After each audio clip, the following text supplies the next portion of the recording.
Ai mei ascultau cel mult frații Petreuși, copil fiind optam pentru feriții de măgăruși. Muzica nu-mi era în vreun fel primordială și în afară de Michael n-aveam nicio gară. Plus niște Queen, niște Roxette și cam atât. Apoi am dat de rap și filmul meu s-a rupt. I-am spus lui maică mea că asta vreau să fac. N-a zis nimic, a dat din cap, n-am înțeles, dar m-a lăsat. Știa ea ce știa, plus că o să fie greu. Acum la răscruce mă întreb cine-s eu. Un prost cu buzunarul gol și cu inima frântă. Poate că așa o fi, dar prostul nu plânge, prostul cântă. Despre una, despre alta, un fel de sport cu parapata. Când eu am rău de înălțime, asta-i despre mine, despre tine, despre oricine, despre nimeni. Când despre una, despre alta, un fel de sport cu parapata. Când eu am rău de înălțime, asta-i despre mine, despre tine, despre oricine, despre nimeni. Văd fiecare melodie ca pe un fel de puzzle. Când scriu și-mi place, plin de viață, mai ceva ca laser. Renasc cu fiecare piesă scrisă sau emoție transmisă, fie că e veselă sau tristă. Și da, vorbesc de mine în general și în mare parte. Poate că nu-s decât un egoist sau poate că așa văd eu muzica asta personală. Mă întreb mereu în ce măsură e o greșeală.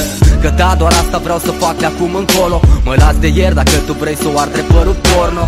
Mă sperie când văd tot ce se întâmplă, dar asta nu-i despre ce înspăimântă. Piesa asta e despre unul care cântă. Despre una, despre alta, un fel de sport cu parapata.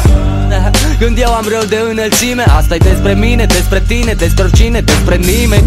Când despre una, despre alta, un fel de sport cu parapata.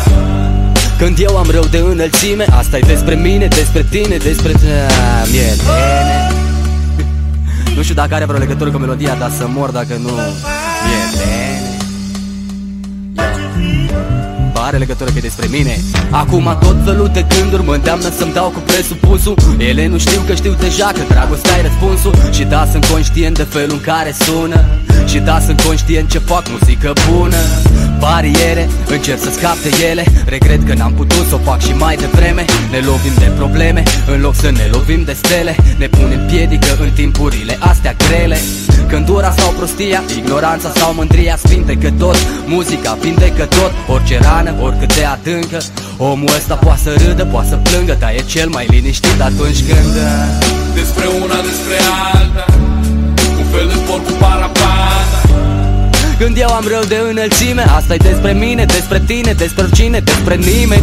Când despre una, despre alta, un fel de sport cu parapata.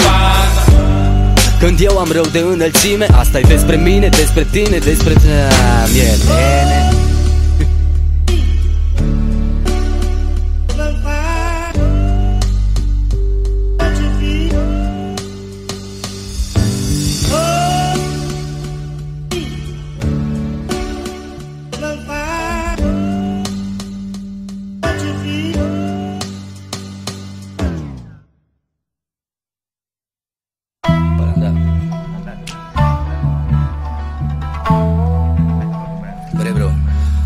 Problema e în felul următor. Haide, mă, insipid din odor și încolo. Hai, bre, bro, ne lași. Vine așa.